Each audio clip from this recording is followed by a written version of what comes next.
This unit is about like the rock cycle and soil and then some land management stuff.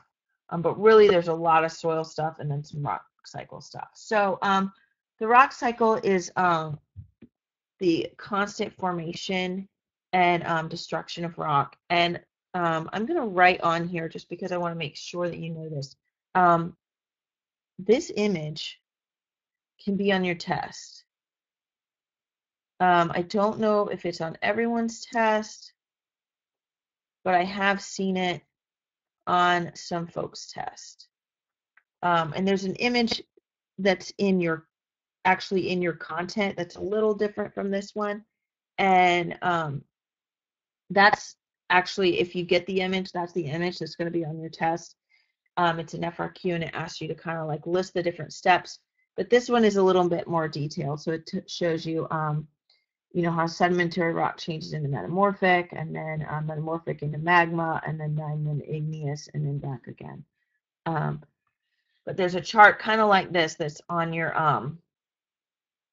test, and it asks you, I think, to like list the different steps. It has them all numbered, and then it asks you to talk about what's happening in between two different steps. So like if you know you're talking about the sedimentary and the igneous phase, you could talk about how weathering and erosion is occurring between those two. Or if you're talking about like sedimentary versus metamorphic, you could say that you know heat and pressure and maybe even some chemical reactions are causing, you know, are happening in between those two phases. So that's kind of what you'll see on the exam if you see that part, if you get that question. Now minerals, they have uniform structures and they form under specific temperatures and pressures. So granite forms in a certain way versus, you know, other minerals. Honestly, geology is not my strong suit. I actually um, all the geology folks are going to be really upset with me, but I find it kind of boring. So I don't even know all the different types of minerals that you can have. But that mineral lab that you guys are going to do, I've seen is really good about showing you all the different types of minerals and things like that. And on the AP exam, are you going to need to know like the luster versus the, you know, fracture cleavage of a mineral? No. Will you need to know the difference between sedimentary or metamorphic, like how those form? Yeah, you definitely will need to know that. So you know the AP exam is going to test these big picture concepts. So igneous rocks are going to form directly from magma. Um, when I think about them, I think of them as like volcano rock. So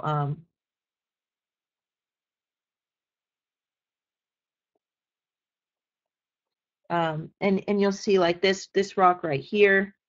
That's basically like volcanic rock. Like it's like textbook volcanic rock with like all the little holes and stuff.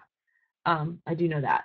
And then so that's kind of what an igneous rock is. It just formed directly from magma. It's kind of like that first phase in the if you know if you think about magma being maybe where the rock starts, it's going to turn to igneous, then to sedimentary, then metamorphic, and then back. So if I know it's a circle, but if you know you say that we're starting with magma, then igneous would be the first one.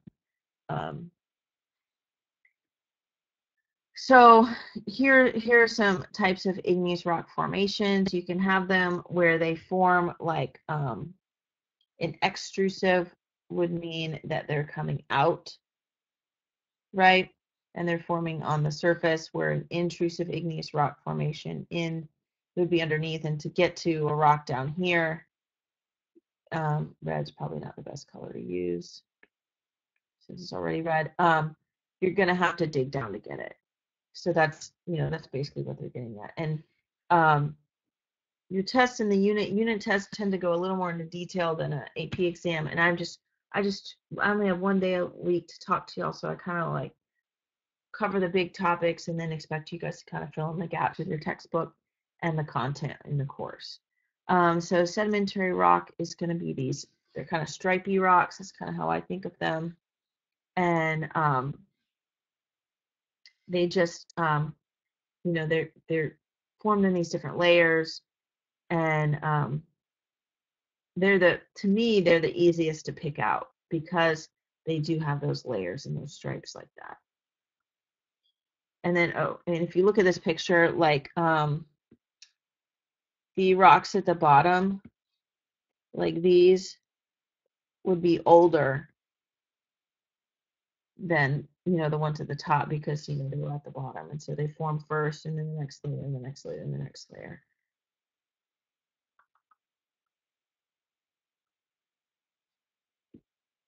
So then we have metamorphic rock, and this is that sedimentary rock.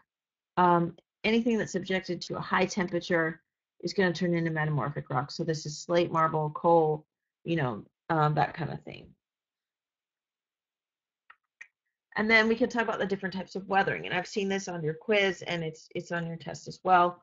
Where you can talk about, they'll ask you like, this type of weathering is caused by this.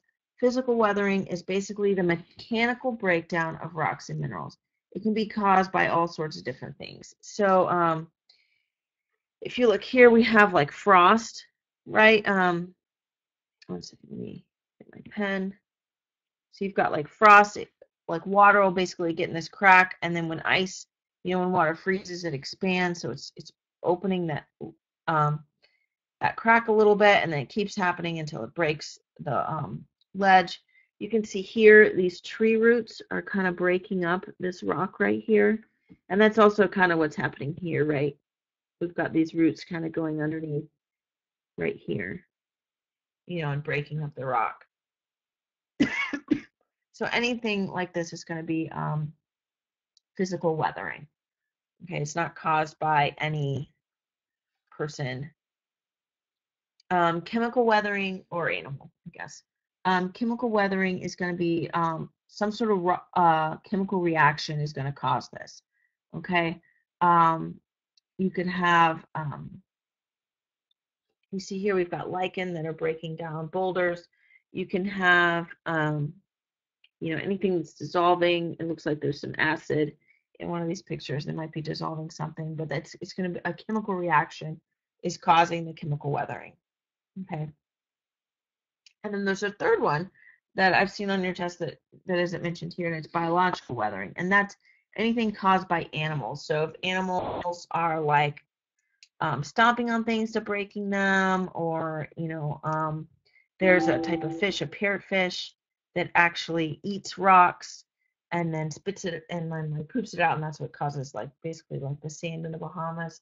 That's a type of biological weathering because they're breaking down the rocks. So anything that's caused by animals is going to be biological weathering.